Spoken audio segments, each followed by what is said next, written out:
Hey Dylan, so we're gonna just do our quick little warm up, and this is something you can always have, and to remind you of how to do it.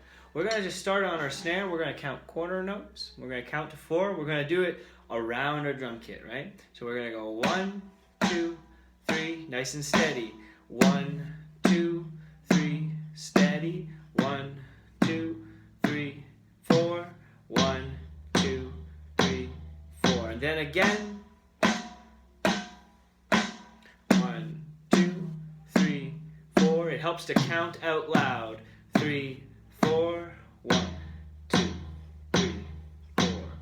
You can pause the video now and maybe do that about 4 times, 4 to 8 times.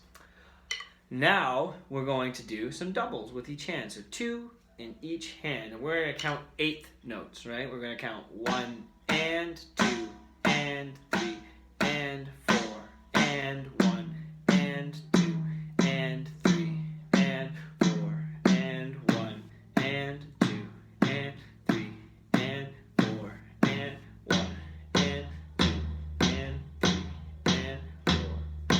And we do that 4 to 8 times as well, until we feel nice and warmed up and where timing is nice and steady. And once we get down to that, we can get down to business and read our book and practice what we've done that week. Hopefully that helps. Thanks, buddy.